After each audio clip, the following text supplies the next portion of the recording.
Bonjour amis, nous nous préparons pour la leçon de cette semaine. Nous étudions le trimestriel intitulé Allusions, images, symboles, comment étudier la prophétie biblique. Nous en sommes à la leçon numéro 9, Psaume, partie 2. Si vous n'avez pas de leçon, nous vous invitons à aller sur 3abnsabbathschoolpanel.com où vous pouvez en télécharger une gratuitement. Vous pouvez également en obtenir un gratuitement en visitant votre église adventiste du 7e jour local. Alors, prenez votre Bible et rejoignez-nous pour l'étude passionnante de cette semaine.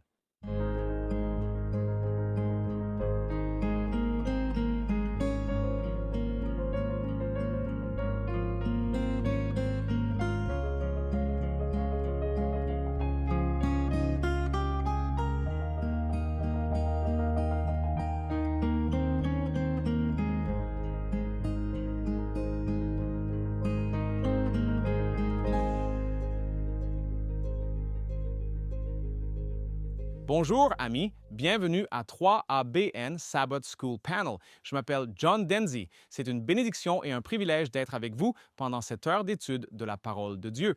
Nous vous encourageons à obtenir une leçon en visitant 3abnsabbathschoolpanel.com pour nous rejoindre pour la leçon de cette semaine, la leçon numéro 9 dans les psaumes partie 2. Et nous voulons vous remercier pour vos prières et votre soutien financier qui rendent des programmes comme ceux-ci possibles. Et 24 heures sur 24, 3ABN prêche l'Évangile éternel, suivant l'injonction de Dieu de prêcher les messages des trois anges non édulcorés à travers le monde et l'Évangile éternel. Nous vous remercions de rendre cela possible chaque jour, 24 heures sur 24. Louez le Seigneur. Vous aidez à amener de nombreuses personnes à Jésus grâce à vos prières et votre soutien financier. Nous voulons vous présenter la famille du panel de l'école du sabbat de 3ABN qui est ici. Nous avons le professeur Daniel Perrin. Merci. C'est bon d'être ici.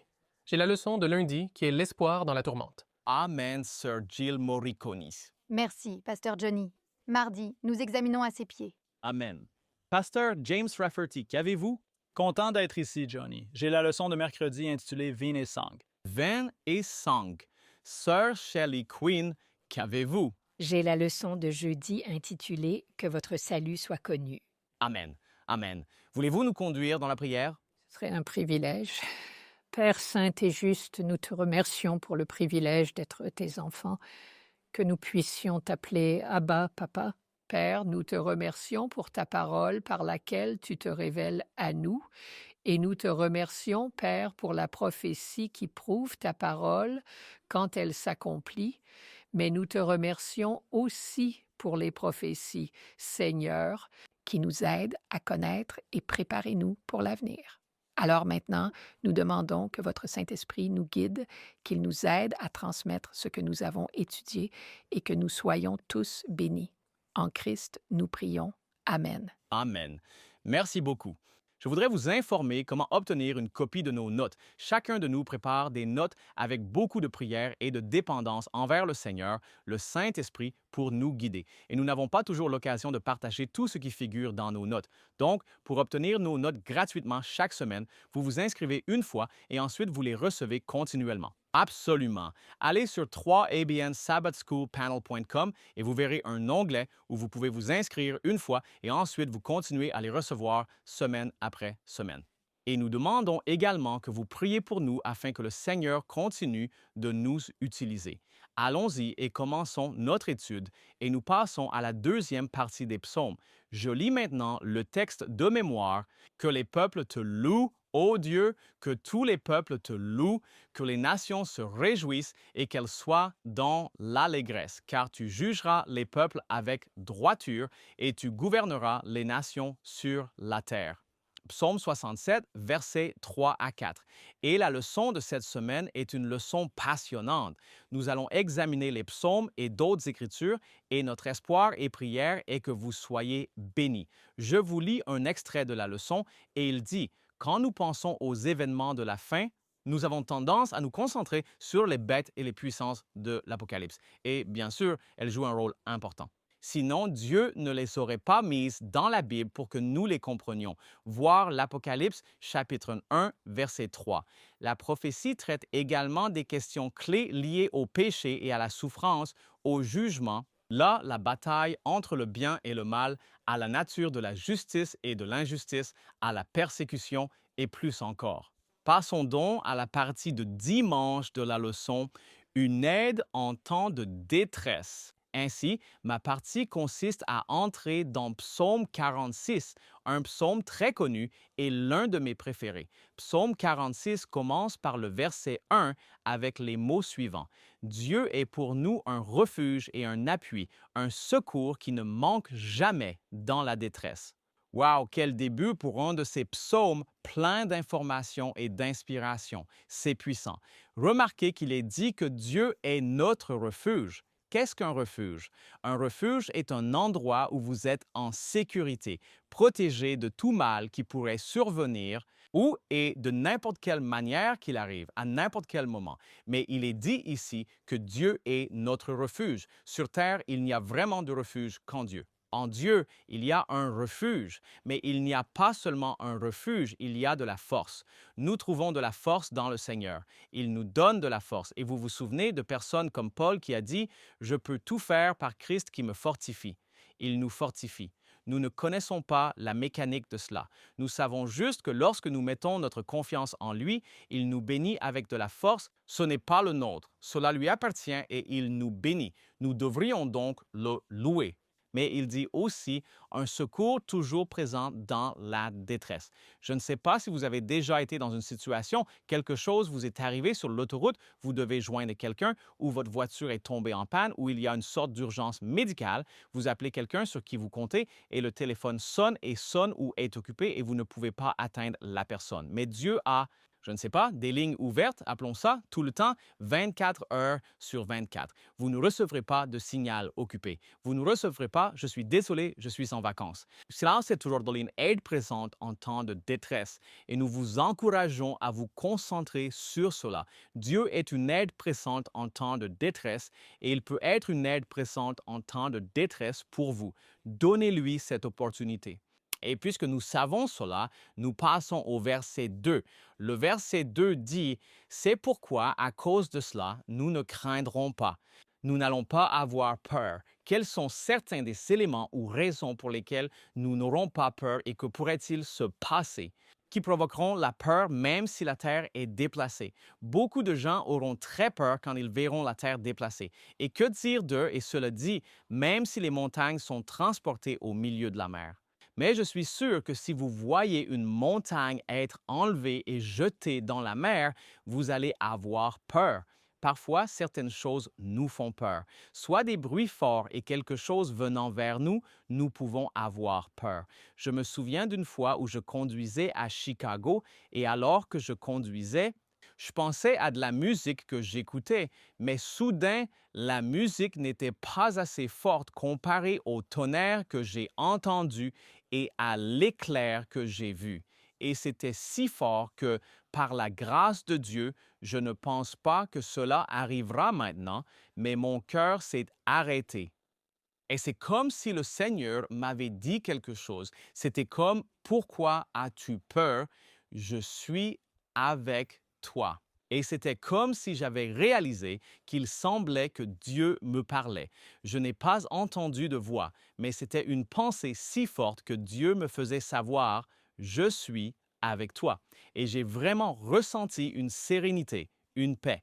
Et je dois dire « Oui Seigneur, c'est vrai, tu es avec moi. » Et soudainement, eh bien, toute peur a disparu. Quand nous savons que le Seigneur est avec nous, nous aurons confiance que quoi qu'il advienne, il nous mènera à travers. Nous continuons. Il est dit dans le verset 3, « Quand les eaux mûchissent et s'agitent, quand les montagnes tremblent à cause de leur gonflement. » Et une autre image de danger et de problème qui pourrait effrayer n'importe qui. Mais nous n'aurons pas peur parce que Dieu est avec nous. Je passe à Jean chapitre 16, verset 33, un instant. Il dit, « Je vous ai dit ces choses, Jésus parle, afin qu'en moi vous ayez la paix dans le monde. Vous aurez des tribulations, mais prenez courage, j'ai vaincu le monde. » C'est une autre écriture qui devrait nous donner espoir et encouragement et force pour savoir que Jésus a promis de nous donner la paix. Il nous offre la paix. Ce n'est pas comme quand les gens disent « et je vais te donner dans les mains. Jésus offre la paix et nous devrions accepter cette paix qu'il offre. Et vous savez, j'ai ressenti la paix. Eh bien, en 2017, ma femme et moi avons été impliqués dans un accident qui, si vous regardez les véhicules, vous vous demanderiez, est-ce que quelqu'un a survécu à cela? Ma femme avait 10 côtes cassées et je n'avais pas de côte cassée, mais au moment où j'ai réalisé que le danger avait disparu, que le véhicule s'était arrêté et que nous avions fait quelques tours, au moment où j'ai réalisé que nous étions encore en vie, j'ai ressenti cette paix que Dieu avait pris soin de nous parce que cela aurait pu être bien pire. Louez le Seigneur, ma femme s'est rétablie et vous savez, nous avons prié. Et c'était un autre signe pour nous que Dieu allait être avec nous. Nous avons remercié Dieu d'avoir sauvé nos vies et quand nous avons dit Amen, c'était comme une lumière qui s'allumait dans l'obscurité de nos cœurs. À ce moment précis, la fenêtre du côté de ma femme, une main a poussé j'allais dire sac de couchage, mais c'est l'airbag de côté et a dit ils sont conscients. Je suis infirmière et je vais prendre votre pouls et ensuite je vais prendre le vôtre. J'ai dit d'accord. Et c'était comme si j'ai déjà envoyé de l'aide, a dit le Seigneur. Au fait, elle était là si rapidement au moment où nous avons dit Amen. Et Dieu peut parfois vous faire savoir d'une manière très claire que je suis avec toi. En fait, nous vous encourageons à envoyer votre histoire, comment Dieu vous a dit, d'une manière que vous saviez que Dieu vous a dit je suis avec toi. Et vous avez ressenti cette paix. Vous avez ressenti cette sérénité qui ne peut venir que de Dieu. À la fin des temps, nous allons faire face à des moments difficiles. Nous allons voir des troubles comme jamais auparavant. Nous pourrions même voir des amis et des membres de la famille nous trahir, quitter l'Église, abandonner Dieu et nous devons comprendre que notre confiance, notre foi doit être en Dieu. Pas en une personne, pas même que vous soyez pasteur, président de conférence, président d'union, division, président de la conférence générale, notre confiance doit être en le Seigneur. Et donc, je vous lis quelque chose. Tiré des témoignages, volume 5, 136, cela m'inspire et m'encourage et je veux le partager avec vous.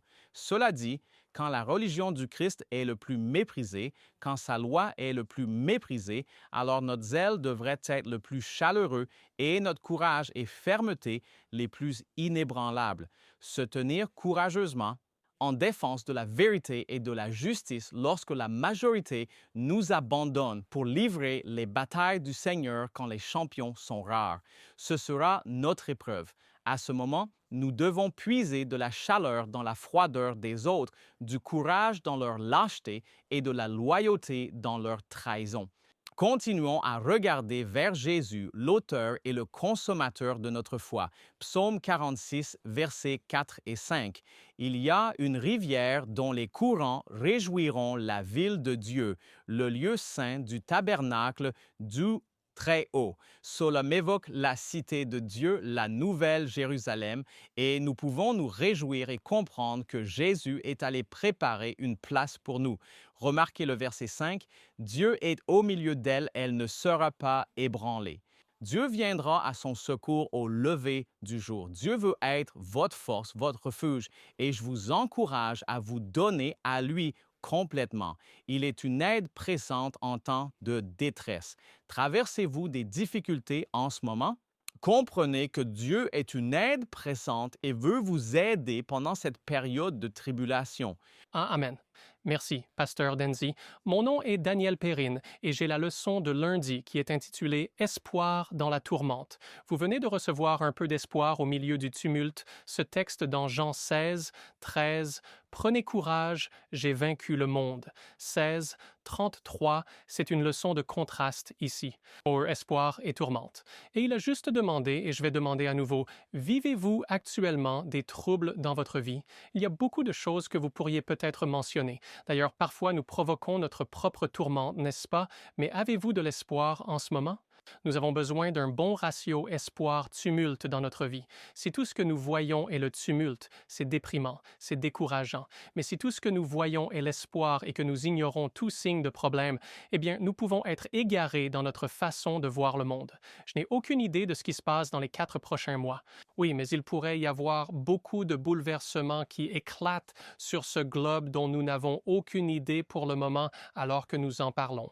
Mais Jésus nous a promis que même si tout semble bien se passer actuellement, des turbulences arrivent et elles vont seulement devenir plus et plus grands à mesure que nous nous rapprochons du retour de Jésus. Ça va augmenter et non diminuer. Lisez Luc 21 ou Marc 13 ou Matthieu 24. Ce sont les sermons de Jésus là-bas, dans la semaine avant sa mort, sur les événements de la fin des temps, surtout les versets 8 et 9 de Matthieu 24. Nation s'élèvera contre nation, royaume contre royaume, famine, peste, tremblement de terre en divers lieux. Et ensuite il dit, ce sont les commencements des douleurs, ce qui signifie qu'il y en aura d'autres. Et maintenant nous pouvons ajouter à cela des ouragans, des tornades, des incendies, des émeutes, des injustices, du terrorisme, un effondrement financier, un bouleversement politique, le contrôle gouvernemental, la violence et le trafic d'êtres humains. Ce ne sont que des exemples de troubles qui pourraient survenir et emporter en une seule heure tout ce que nous pensions être sûr.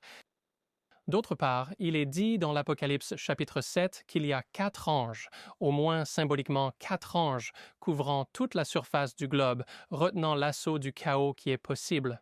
Pensez-y.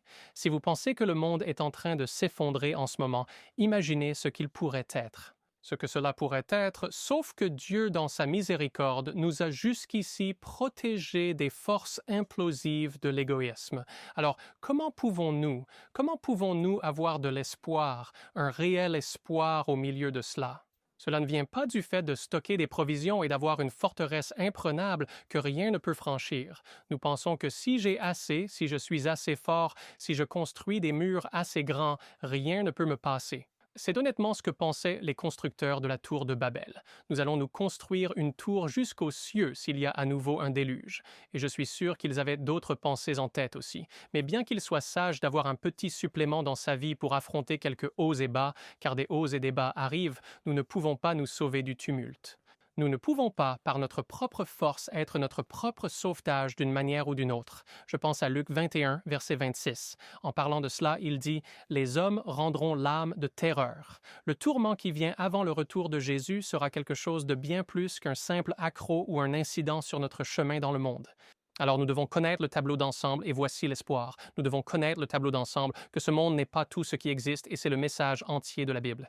Nous aspirons à quelque chose de différent et cela me brise le cœur quand je regarde des reportages de temps en temps, car il y a des gens qui n'ont aucune idée qu'il y a quelque chose au-delà de ce monde et ils pensent qu'ils s'accrochent simplement à toutes les choses de ce monde, car une fois que c'est parti, que reste-t-il?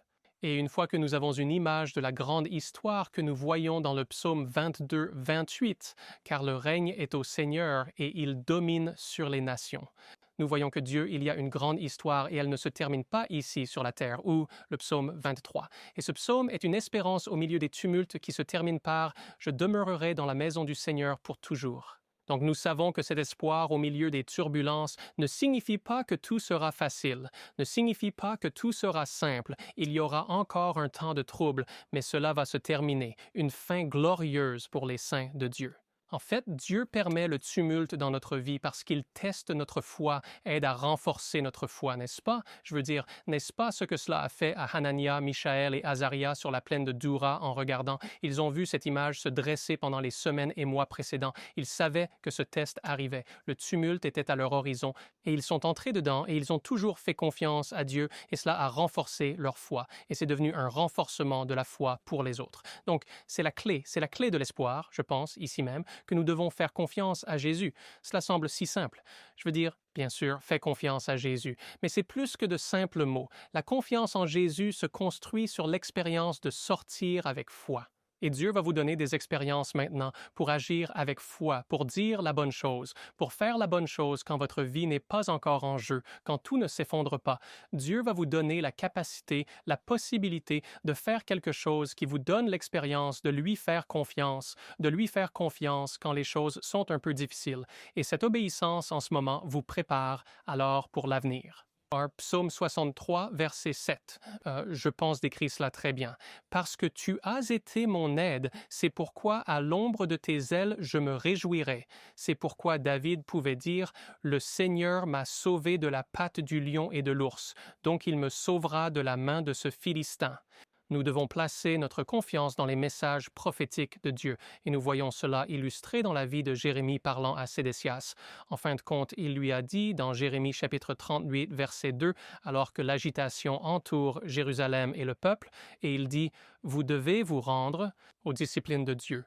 Vous devez vous rendre aux Chaldéens, et c'est le message d'espoir. Si vous vous rendez à eux et cessez de lutter contre la discipline de Dieu, votre vie sera une récompense pour vous. Ils ne l'ont pas fait. Ils ont rejeté le message, ils ont rejeté le messager alors qu'il leur offrait l'opportunité d'espérer. Maintenant, il restait un petit reste après la destruction d'Israël, et il leur a dit, Jérémie 42, il a dit « Ne descendez pas en Égypte.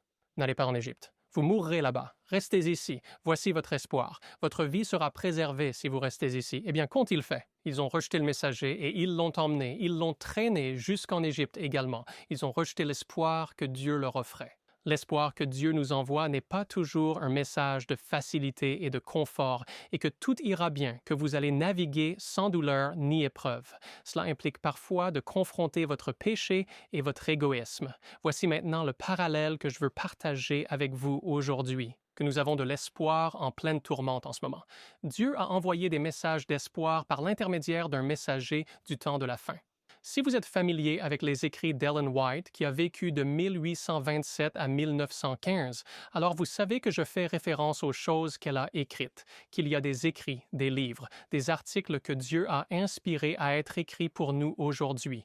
Et si ce nom vous est nouveau, Ellen White. Je vous encourage à essayer de vous procurer. Appelez ici, appelez 3ABN. Obtenez une copie du livre The Great Controversy ou Ministry of Healing ou Christ's Object Lessons. Il y en a d'autres comme Steps to Christ ou Desire of Ages, mais je dirais d'obtenir The Great Controversy et quelques autres. Et ensuite, découvrez ce qui est venu à travers ce messager et appelez notre département pastoral ici et demandez-leur ce qu'elle a écrit. Je veux vous dire que la raison pour laquelle je partage parfois des déclarations d'Ellen White ainsi que les choses que je lis dans la Bible est que Dieu a donné des messages importants à son peuple des derniers temps, ceux qui disent « Je veux te faire confiance pour comprendre pleinement la parole de Dieu à travers ses écrits ». Ce qu'Ellen White a écrit n'était pas une nouvelle Bible. Elle n'a pas donné une nouvelle Bible. Elle n'a pas écrit une Bible du tout. Et ce qu'elle a écrit n'est pas différent de ce que la Bible enseigne. Mais voici la différence. À cause de notre péché et de notre égoïsme, même avec la Bible entre nos mains, nous avons tendance à négliger comment elle s'applique à nous et à négliger certaines de ces déclarations claires que nous pouvons un peu contourner. Et nous ne mettons pas réellement en pratique ces reproches contre le péché que Dieu a clairement exposé devant nous. Donc, ce qu'elle a écrit, ce qu'Ellen White a écrit, jette une lumière vive sur ces déclarations de la Bible, sur ces enseignements de la Bible, et les met en évidence et nous révèle le poids plus complet de ce que Dieu a dit. Et ce n'est pas un secret, ce n'est pas quelque chose qu'elle seule savait, c'est quelque chose qui est enfin révélé et que nous pouvons alors comprendre. Dieu a donné un message d'espoir dans ses écrits qui peut être comme celui de Jérémie. Et le message d'espoir ne dit pas quelque chose comme « tu vas bien ». Ah, tout ira bien, tu es en sécurité. Cela éclaire les parties des Écritures que nous hésitons à obéir. Et le message, tout comme Jérémie, réprimande souvent le péché et nous instruit dans la droiture. Et malheureusement, à cause de notre cœur égoïste et de l'obscurité des temps, nous rejetons souvent ce genre de message et par conséquent, nous rejetons le messager. Mais je veux juste vous encourager à partir de mon expérience. Que j'ai ma Bible ouverte chaque matin est quelque chose de ce qu'a écrit Ellen White, et ces messages sont précieux pour moi. Ils ont été des instructions précieuses qui me rapprochent du Christ. Et ils me donnent un véritable espoir que Dieu a vu la fin depuis le commencement et qu'il veut que nous sachions tout ce qu'il faut savoir pour traverser les conflits qui nous confrontent. Et il y a de l'espoir dans la Bible, et je vous encourage, lisez aussi les écrits d'Ellen White. Amen. Louez le Seigneur. Merci beaucoup. Nous sommes heureux que vous soyez avec nous et nous espérons que vous resterez avec nous car nous allons faire une courte pause pour un moment Mission 3 ABN. Bonjour, je suis Greg Morricone. Je suis ravi que vous vous soyez joint à moi pour un moment de mission de Three Angels Broadcasting Network. Bien que Carmelo ait été élevé dans l'Église, il n'a jamais trouvé Dieu par lui-même. Pendant son adolescence, son manque de connexion avec Dieu a conduit à de mauvais choix, et il a commencé à travailler pour son frère et à traîner avec son gang. Mais après avoir été attaqué par un gang rival, il a décidé de changer de travail et c'est là qu'il a rencontré sa femme, Tina, qui était devenue adventiste du 7e jour. Plus tard, Carmelo a rejoint l'armée et a été déployé plusieurs fois. Quand la COVID a frappé, il est revenu de l'étranger pour découvrir que Tina avait mis Dieu en premier dans sa vie. Pendant son absence, elle a cessé de regarder la télévision séculière et ne regardait que des programmes de 3 ABN, Amazing Facts et It Is Written. Elle a également demandé à Dieu de faire tout ce qu'il fallait pour sauver son mari. Il est intéressant de noter que Carmelo était revenu avec un fort désir de s'impliquer davantage dans sa famille et son Église. Et alors qu'il commençait à aider Tina dans son ministère de la Santé, il a remarqué que ses propres fardeaux s'allégeaient en pratiquant les lois de santé de Dieu. Cependant, Dieu avait de plus grands plans pour Carmelo, Tina et leur fille, Anaya. Et ces plans impliquaient Three Angels Broadcasting Network d'une manière très spéciale. Je vous en parlerai lors du prochain moment missionnaire de Three Angels Broadcasting Network. Bienvenue de nouveau. Nous sommes prêts à continuer avec la leçon du mardi. Merci beaucoup, Pasteur Johnny et Daniel. Quelle excellente leçon. J'aime la façon pratique de l'appliquer à nos cœurs et à nos vies. Je suis Jill Morricone. Mardi, le titre est « À ses pieds ». Et pour être honnête, notre étude entière concerne les pieds. Je ne sais pas si quelqu'un là-bas est comme moi, mais pour moi, j'aime mettre mes chaussettes et mes chaussures et couvrir mes pieds. C'est juste un peu mon truc et certaines personnes sont peut-être comme ça, mais nous ne parlons pas des pieds sous cette perspective. Il s'agit de ce que dit la parole de Dieu à propos des pieds. Nous avons 7 points à retenir pour vous concernant le rôle des pieds dans la parole de Dieu. Alors, allons-y. Nous avons beaucoup à couvrir. Point numéro 1, les pieds indiquent la possession. Nous regardons Genèse 13. Ouvrez votre Bible à Genèse 13. Abraham possédait la terre sur laquelle il marchait. Genèse 13, 16. Dieu parle, « Ferai de ta descendance comme la poussière de la terre, de sorte que si un homme pouvait compter la poussière de la terre, alors ta descendance pourrait être comptée. » Verset 17. « Lève-toi, parcours le pays en long et en large, car je le donne à vous. » Le pays dans lequel il marchait, Dieu le lui a donné. Les Israélites possédaient le pays dans lequel ils marchaient. Deutéronome 11, 24. Tout lieu où la plante de vos pieds foulera sera à vous. Depuis le désert au Liban, depuis le fleuve Euphrate, jusqu'à la mer occidentale. Ce sera votre territoire. En d'autres termes, la terre qu'ils parcouraient leur appartenait. Souvenez-vous des Israélites marchant autour de la ville de Jéricho, puis ils posséderaient plus tard toutes les terres à l'intérieur. Satan revendiquait la possession de la terre sur laquelle il marchait. C'est Job chapitre 1, versets 6 et 7. Il y eut un jour où les fils de Dieu vinrent se présenter devant le Seigneur, et Satan est aussi venu parmi eux. Et le Seigneur dit à Satan, « D'où viens-tu? » Satan répondit au Seigneur et dit, « De parcourir la terre et de me promener parmi elle. » Parmi. Maintenant, rappelez-vous, dans le Jardin d'Éden, Adam et Ève ont reçu la domination sur la terre, pas Satan. Mais ensuite, dans le chapitre 3 de la Genèse, quand ils ont commis le péché, Satan a revendiqué la propriété ou la domination sur ce monde. Mais Satan possédait-il vraiment la terre sur laquelle il marchait? Absolument pas. Parce que nous allons prendre la deuxième conclusion. La propriété était également liée à l'obéissance. Deuxième conclusion, les pieds sont liés à l'obéissance. Les Israélites ne faisaient pas que marcher sur la terre, ils devaient aussi obéir au Seigneur. Nous sommes dans Josué 14. Lis Josué 14, verset 9. Ainsi Moïse jura ce jour-là en disant, « Assurément le pays où tes pieds ont marché sera ton héritage et celui de tes enfants pour toujours. » Pourquoi? Parce que tu as entièrement suivi le Seigneur mon Dieu. En d'autres termes, la terre leur appartenait, non seulement parce qu'ils y marchaient. Rappelez-vous, enlever un signifie que les pieds indiquent la propriété, mais aussi parce qu'ils suivaient Dieu, parce qu'ils marchaient dans l'obéissance. Parce que les pieds sont aussi liés à l'obéissance. C'est pourquoi Satan ne possédait pas le monde, car il n'a jamais obéi à Dieu ou après le péché, il n'a jamais obéi à Dieu. La direction des pieds indique également l'obéissance. Psaume 119, 59. « J'ai réfléchi à mes voies et j'ai tourné mes pieds vers ton témoignage. » Vous voyez, nous pouvons diriger nos pieds vers la loi, vers la parole de Dieu, et cela indique l'obéissance. Proverbe chapitre 4, verset 27. Ne tourne ni à droite ni à gauche. Éloigne ton pied du mal. Ici encore, les pieds peuvent se tourner soit vers Dieu, soit s'en éloigner vers le mal. Nos pieds, nos chemins peuvent influencer d'autres personnes par l'obéissance. Hébreux chapitre 12, verset 13. Faites des sentiers droits pour vos pieds, afin que ce qui est boiteux ne soit pas disloqué, mais plutôt qu'il soit guéri. En d'autres termes, d'autres personnes regardent nos actions, d'autres personnes observent notre comportement, et cela a une influence sur les autres. Donc, la première leçon à retenir est que les pieds indiquent la possession. La deuxième est que les pieds sont liés à l'obéissance. La troisième, Dieu est souverain sur nos pieds. En d'autres termes, il met même une limite ou un contrôle sur notre péché. Job 13, verset 27. Tu mets mes pieds dans des entraves et observes attentivement tous mes chemins.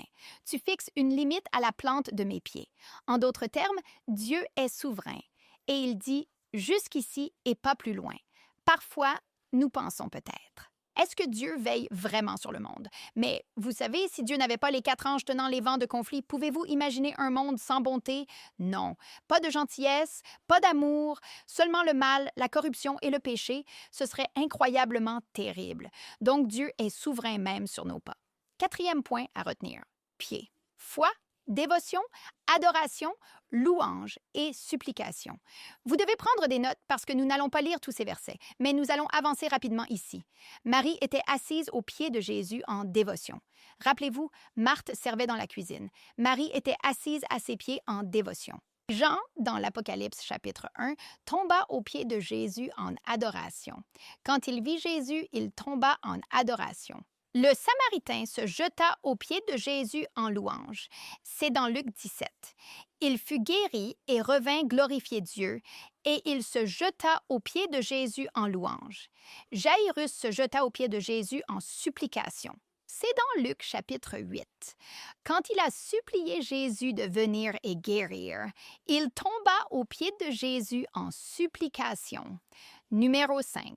Les pieds indiquent la force en Jésus. Oui, nous allons à Habacuc. Habacuc, chapitre 3, verset 19.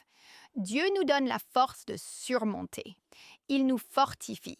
Le Seigneur Dieu est ma force et il rend mes pieds comme ceux des déens et il me fera marcher sur mes collines. Alors, il renforce mes pieds. Il me permet de marcher et de courir. Il vous permet, vous et moi, de surmonter. Point clé numéro 6. Les pieds indiquent la proclamation de l'Évangile. Ésaïe 52, 7. Qu'ils sont beaux sur les montagnes, les pieds de celui qui apporte de bonnes nouvelles, qui proclame la paix, qui porte de bonnes nouvelles, qui proclame le salut, qui dit à Sion, « Ton Dieu règne ». Alors, qu'apprenons-nous ici? Les pieds sont beaux quand nous proclamons l'Évangile. J'adore ça. Éphésiens 6,15 en parle aussi. Nous sommes censés chausser nos pieds de l'aptitude à annoncer l'Évangile de paix. Les pieds indiquent la proclamation de l'Évangile. Notre dernier point à retenir, le numéro 7, est en réalité, si vous prenez des notes, le même que le numéro 1. Et il y a une raison à cela. Indiquez les propriétaires. Nous revenons complètement à notre point de départ. Rappelez-vous, nous avons parlé de comment Satan a pris le contrôle dans le Jardin d'Éden, où a été donné le contrôle par Adam et Ève dans le chapitre 3 de la Genèse. Et puis Christ a acheté cela de nouveau, pour ainsi dire, sur la croix, et le prince de ce monde a été chassé. La victoire du Christ nous permet à vous et à moi de rester victorieux. Psaume 46. Versets 1, 2 et 3. Applaudissez, vous tous, peuple, poussez vers Dieu des cris de triomphe, car le Seigneur, le Très-Haut, est redoutable. Il est un grand roi sur toute la terre. Il soumettra les peuples sous nous et les nations. Où? Sous nos pieds. Dieu est victorieux. Son royaume régnera pour toujours. Dieu a subjugué Satan et nos ennemis et il nous permet d'être victorieux. Nous pouvons être des vainqueurs. Dans les temps anciens, les rois anciens piétinaient leurs ennemis vaincus. Le peuple de Dieu fait cela parce qu'il est victorieux. Romains 16, verset 20. Le Dieu de paix écrasera bientôt Satan sous vos pieds. Encore une fois, cela parle de la victoire que Dieu remporte. Et parce qu'il est victorieux, vous et moi pouvons aussi être victorieux. Bien! Notre dernière écriture est Zacharie 14. Cela parle de la victoire finale du Christ. Zacharie 14, verset 4. En ce jour-là, seconde venue. Troisième arrivée, avec une nouvelle Jérusalem. Ses pieds se tiendront sur le mont des Oliviers, qui fait face à Jérusalem à l'est, et le mont des Oliviers se fendra en deux d'est en ouest, formant une très grande vallée. La moitié de la montagne se déplacera vers le nord et l'autre moitié vers le sud. Sautez au verset 9. Et le Seigneur sera roi sur toute la terre. En ce jour-là, le Seigneur sera unique et son nom unique. Avez-vous compris cela? Jésus pose ses pieds et tout sous cela. Il est le victorieux. À la fin, il sera notre roi conquérant. Et parce qu'il a la possession et parce qu'il a remporté la victoire, vous et moi pouvons aussi avoir la victoire. Amen, amen. Merci, Jill. Louons Dieu. La leçon de mercredi est intitulée « Vin et sang » et nous allons examiner le psaume 75, Matthieu 26 et Apocalypse 14, 9 à 12. Les allusions ici que nous examinons sont la colère de Dieu ou illustrant la colère de Dieu et nous voyons dans le psaume 75, 8. Au fait, je m'appelle Pasteur James Rafferty. Nous voyons dans le psaume 75, verset 8, cette proclamation de la colère de Dieu. Le verset 8 dit « Car dans la main du Seigneur, il y a une tasse. Et le vin est rouge, il est plein de mélange, et il en verse, mais la lie, tous les méchants de la terre la presseront et la boiront. » Et la question qui est posée est quel rapport ces versets ont à faire avec ce que nous lisons dans l'Apocalypse chapitre 14, versets 9 à 10, où il est question des méchants buvant le vin de la colère de Dieu versé sans mélange. Et pourquoi dit-on ici qu'ils boiront les résidus du vin de la coupe? Eh bien, si vous voulez comprendre cela dans le contexte du plan de salut, nous devons aller au chapitre 26 de Matthieu. Dans le chapitre 26 de Matthieu, nous avons Jésus-Christ qui commence à faire le sacrifice ultime pour nous. Et ce sacrifice, bien sûr, c'était qu'il a pris la responsabilité de notre péché sur lui-même. Il est devenu péché pour nous. L'un des versets préférés de Shelley, 2 Corinthiens 5, 17, n'est-ce pas? Ou 21. Il est devenu péché pour nous afin que nous devenions la justice de Dieu en lui. Et comment cela s'est-il exactement passé? Eh bien, dans le jardin, Jésus-Christ a commencé à ressentir la séparation d'avec son Père. Maintenant, c'est incroyable pour nous de comprendre parce que le Père et le Fils n'avaient jamais été séparés. Et ils sont infinis, ils sont éternels. Cela signifie que depuis l'éternité passée, ils ont été ensemble. Donc, nous ne pouvons même pas comprendre ce que le Christ traversait dans le jardin de Gethsémani. Ce que nous savons, c'est que le Christ a prié 3 fois pour que cette coupe serait éloignée de lui. Dans Matthieu chapitre 26, verset 39, il s'avança un peu, tomba le visage contre terre et pria en disant « Ô mon Père, s'il est possible que cette coupe s'éloigne de moi. » Verset 42, il y alla une deuxième fois et pria, disant « Ô mon Père, si ce coupe ne peut passer loin de moi sans que je le boive, que ta volonté soit faite. » Ce n'était pas la fin. Au verset 44, il quitta ses disciples et s'en alla encore, et pria une 3e fois en disant les mêmes mots. « S'il est possible que ce coupe s'éloigne de moi. » Donc, lorsque le psaume 75, verset 8 dit qu'il y a une coupe pleine de mélange et qu'elle est versée, et les lits, cela signifie le reste, les méchants boiront.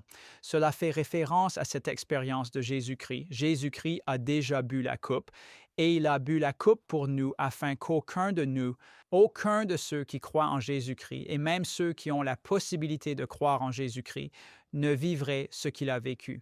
L'Apocalypse l'appelle la seconde mort. Aucun de nous ne vivrait ce qu'il a vécu dans cette séparation du Père, car cette séparation va être pour toute l'humanité.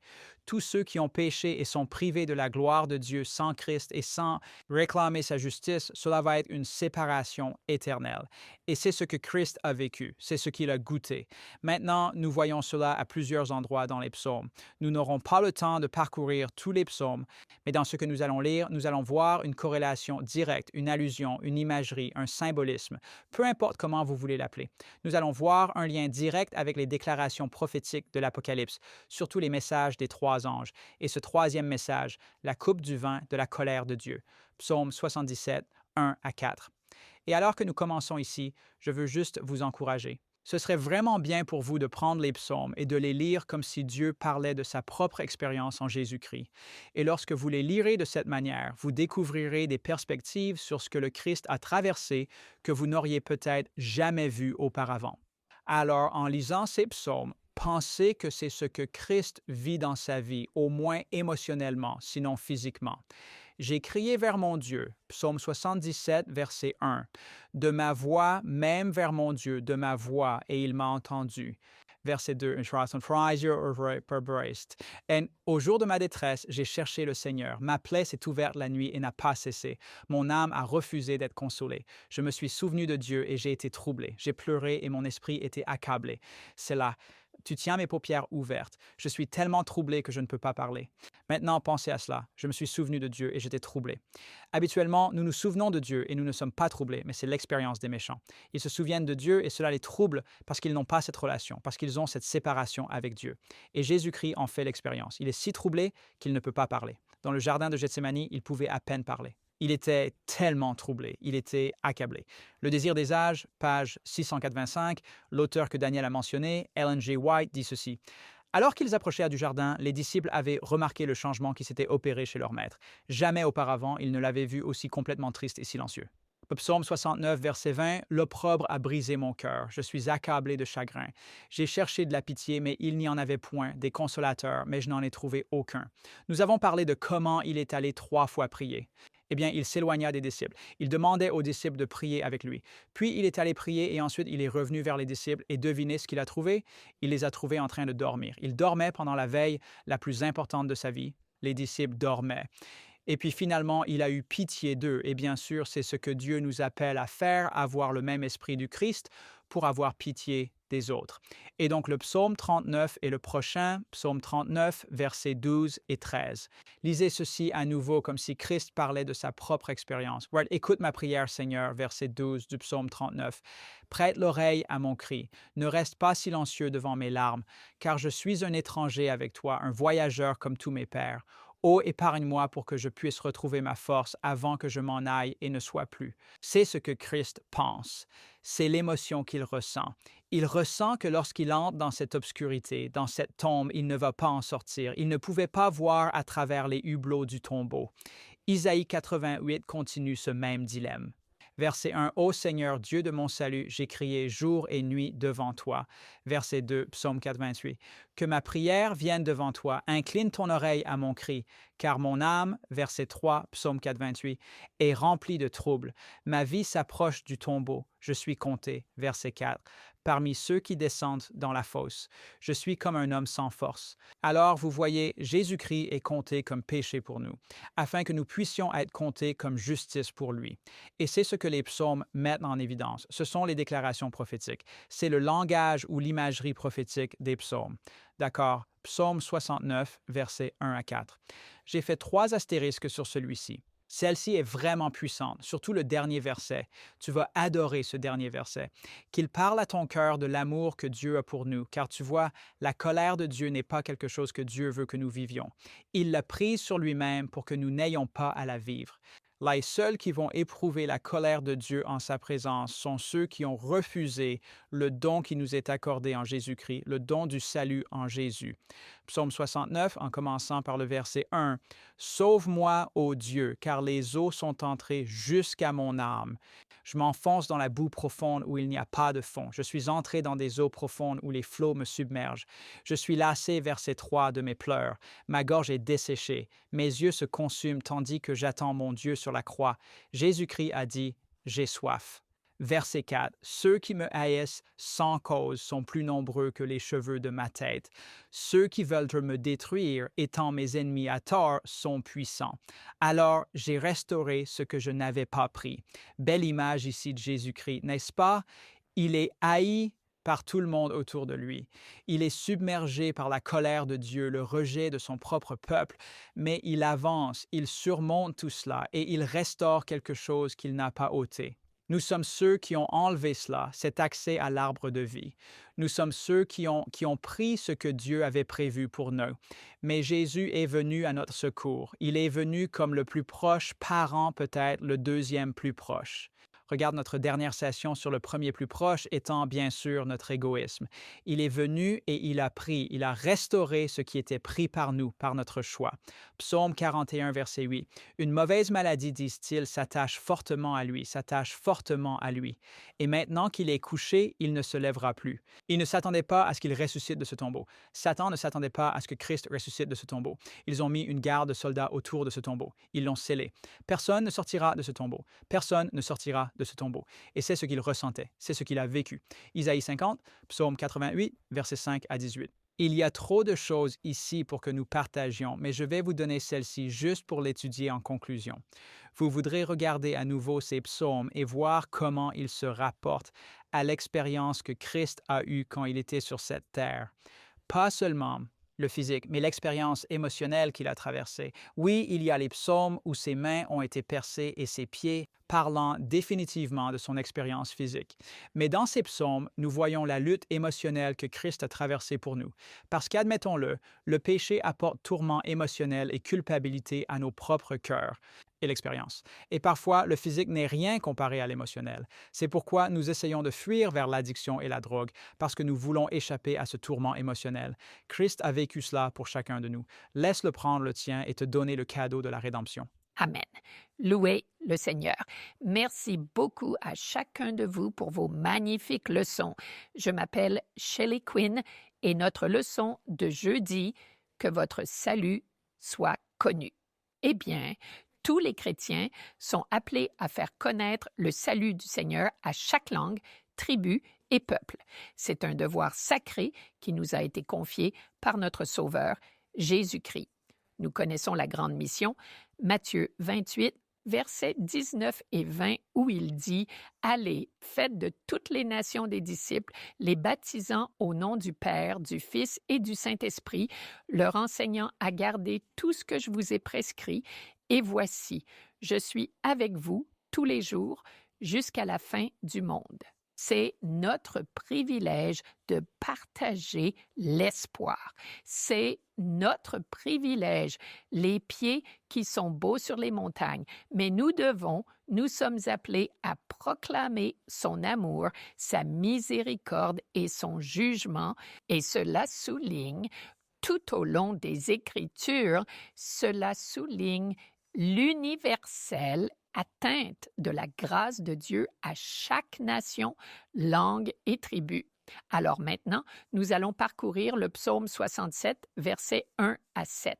Le verset 1 du psaume 67 commence et dit « Dieu soit miséricordieux envers nous, et bénis-nous, et fait briller son visage sur nous. » Tu sais ce que cela signifie? S-E-L-A-A-H. Sila. Cela signifie pause. Méditez là-dessus, réfléchissez-y. Il fera briller son visage sur nous à travers le plan de salut de Dieu par la grâce et la justice par la foi en Christ Jésus. Grâce à la démonstration d'un amour sacrificiel, Dieu est devenu un être humain et est mort sur la croix pour nous. Pour moi, il s'est substitué à nous, a payé notre pénalité. Et quand vous pensez de l'humilité nécessaire pour revêtir notre chair pour toujours, vas-tu vraiment étudier cela? Cela me fait me tenir dans une sainte admiration de Dieu parce qu'il est mort pour nous alors que nous étions encore pécheurs. Et il nous attire avec son amour. J'aime, vous n'avez pas besoin de vous y tourner parce que nous allons rester dans le psaume, mais Osée 11, verset 4. J'aime cela. Dieu parle. Je les ai attirés avec des cordes de douceur, avec des liens d'amour, et j'étais pour eux comme ceux qui enlèvent le joug de leur cou. Quand Jésus a dit « Venez à moi, vous qui êtes fatigués et chargés, je vous donnerai du repos. Prenez mon joug. » Il prend, vous savez, imaginez un éléphant et une fourmi attelés ensemble. Voici cette petite fourmi ici. Voici l'éléphant.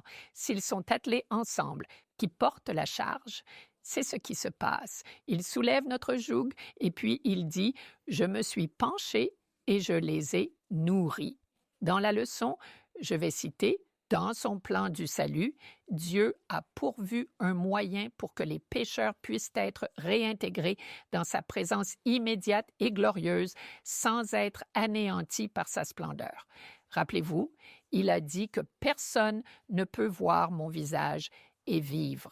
Mais dès à présent, la croix de Christ permet que le visage de Dieu brille sur nous, même dans cette vie.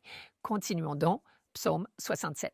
Que Dieu ait pitié de nous, nous bénisse, fasse briller son visage sur nous. Et puis le verset 2 commence avec ça. C'est une déclaration de but. Fais briller ta face sur nous, afin que ta voix, Seigneur, afin qu'elle soit connue sur terre, le salut parmi toutes les nations. Il fait briller son visage sur nous pour que nous puissions refléter sa nature essentielle de l'amour. Il brille son visage sur nous afin que nous puissions refléter son caractère juste, cette lumière, et vous réalisez qu'il travaille en nous pour vouloir faire son bon but. Mais regardez ceci. Si vous regardez le verset 2, afin que votre voix soit connue sur terre, votre salut parmi toute la terre. Que dit-il? Le but de toutes les bénédictions de Dieu pour vous, pour moi, est que son salut soit connu parmi toutes les nations. Voyez? Quand nous rendons grâce et louons Dieu, quand nous sommes heureux dans ses bénédictions, il fait briller son visage sur nous au milieu du chagrin. J'ai vu des chrétiens dont le témoignage ne pouvait pas briller plus fort que lorsqu'ils étaient en deuil. Vous savez, mais Dieu nous bénit de sa présence et avec sa paix, et ce n'est pas toujours seulement sa provision, mais que nous puissions être un témoignage et une lumière pour le monde et faire de sa maison une maison de prière. C'est la tâche qui nous est confiée aujourd'hui. Maintenant, continuons rapidement avec le psaume 67 et le verset 3. Que les peuples te loue, ô Dieu, alors que son nom est connu, alors que son amour est connu à travers toutes les nations, que tous les peuples te louent, que les nations se réjouissent et chantent de joie, car tu jugeras les peuples comment? Équitablement. Le jugement est en faveur. Dieu pour les racheter. Et il a dit, tu jugeras les peuples avec justice, tu gouverneras les nations sur la terre, que les peuples te louent, ô Dieu, que tous les peuples te louent, alors la terre donnera son produit. Dieu, notre propre Dieu, notre Dieu personnel et proche, nous bénira. Dieu nous bénira et toutes les extrémités de la terre le craindront.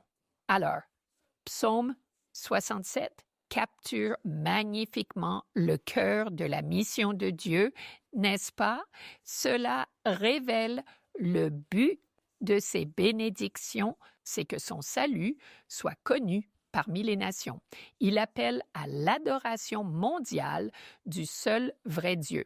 Il met en lumière sa miséricorde et sa grâce, et le fait qu'elle ne soit pas limitée à un seul groupe, mais étendue à toute l'humanité.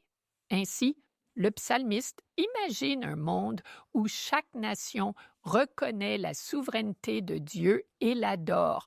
Donc, passons rapidement à Apocalypse 14, car quand nous regardons Apocalypse 14, 6, 12, fans de la mission universelle. Voici les messages des 3 anges, la proclamation finale de l'Évangile à un monde mourant. Révélation chapitre 14, verset 6 dit Puis je vis un autre ange volant au milieu du ciel, ayant l'Évangile éternel, à prêcher à ceux qui habitent sur la terre, à chaque nation, langue et tribu et peuple. L'Évangile éternel est la fondation des messages des 3 anges. Les messages des 3 anges ne peuvent être compris par ceux qui ne réalisent pas leur besoin d'un sauveur et de la justice par la foi et du salut par grâce. Voyez, la bonne nouvelle que nous devons prêcher d'abord est la vie, la mort et la résurrection de Jésus-Christ. Et encore une fois, cela s'adresse à chaque nation et cela souligne juste l'universalité, la portée mondiale. Mais sans connaissance de l'Évangile éternel, personne ne peut comprendre quand le premier ange appelle à l'adoration du Créateur. Ils ne comprennent pas ça. Vous voyez? Le premier ange nous rappelle notre responsabilité envers notre Dieu créateur qui nous a tant aimés qu'il est mort pour nous.